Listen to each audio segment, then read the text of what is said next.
Right now, while you're watching this, your brain might be quietly catastrophizing about something. Maybe it's what someone said to you today. Maybe it's a weird feeling in your body.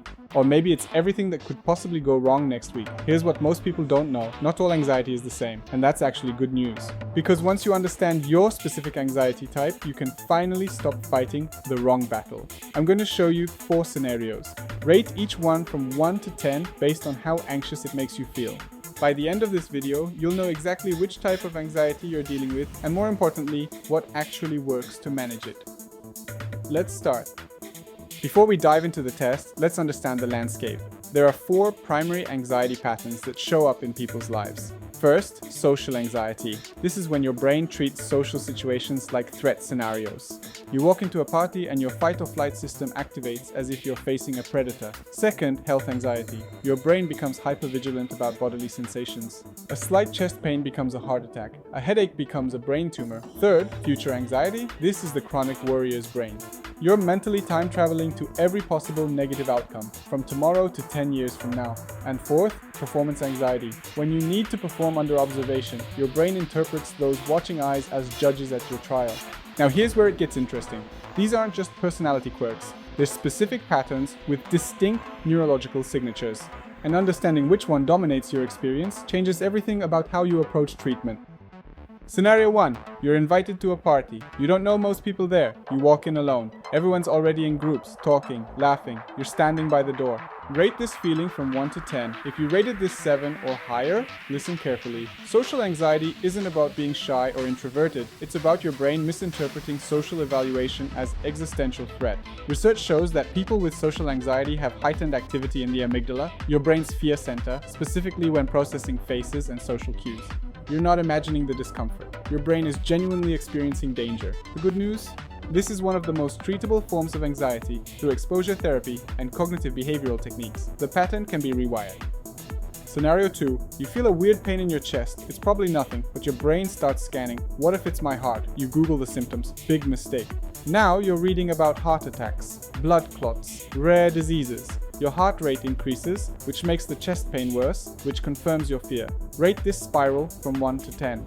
High score here? You're experiencing health anxiety, also called illness anxiety disorder. Here's the neuroscience. Your brain's interoceptive network, which monitors internal bodily sensations, becomes hypersensitive.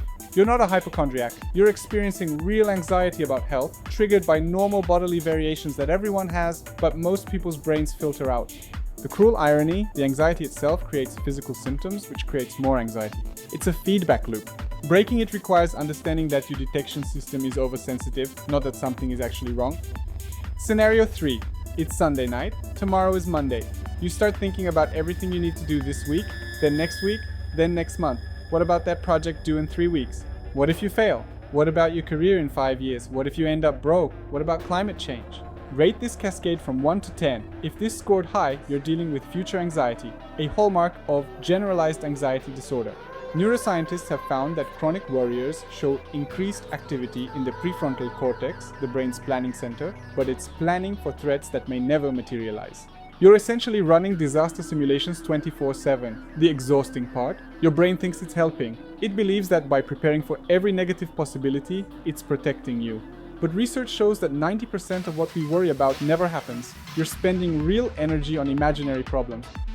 Scenario 4. You have to present in front of 20 people. You know your material. You've practiced. But as you stand up, you feel your heart racing. Your hands shake. You can see everyone looking at you. You forget your opening line. Your voice cracks. Rate that panic from 1 to 10. High score, performance anxiety. This is fascinating neurologically because your skills haven't disappeared. They're still in your brain. But the spotlight triggers your threat detection system, flooding your body with cortisol and adrenaline. This is the same response your ancestors had when facing physical danger, except you're not being chased by a predator, you're giving a presentation. The good news about performance anxiety is that it's highly responsive to exposure and beta blocker medication when needed. Many professional performers, from musicians to athletes to public speakers, manage this successfully. The key is understanding that your competence and your anxiety are separate systems. So which scenario scored highest? If you rated 1 or 2 scenarios significantly higher than the others, you likely have a specific anxiety disorder. Social anxiety links to social phobia. Performance anxiety often overlaps with social anxiety disorder. Health anxiety can be its own diagnosis. But here's where it gets complex. If you scored high on 3 or 4 scenarios, you're likely dealing with generalized anxiety disorder, or GAD. GAD is when anxiety isn't triggered by one specific thing, it's a general state your nervous system lives in. About 6% of adults have GAD in any given year. The challenge with GAD is that because it touches everything, people often think that's just who they are, that they're naturally anxious people. But here's the truth. GAD is one of the most treatable anxiety disorders. Cognitive behavioral therapy has a 70 to 80% success rate. Medications like SSRIs can be highly effective. The first step is recognition. If you're watching this and multiple scenarios resonated, you're not broken, you're not weak, and you're not stuck with this forever. Your nervous system is stuck in threat mode, and that can be changed.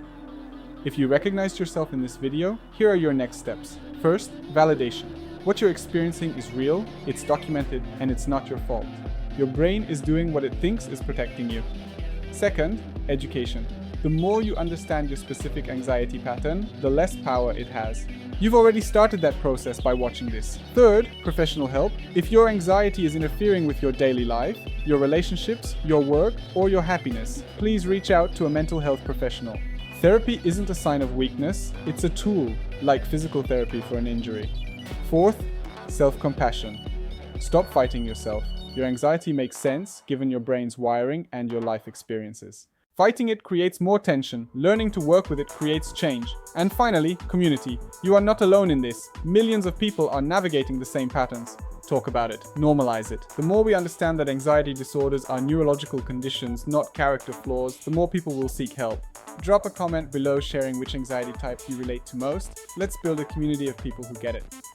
Understanding your anxiety type isn't about labeling yourself, it's about giving yourself a map. When you know the territory, you can navigate it.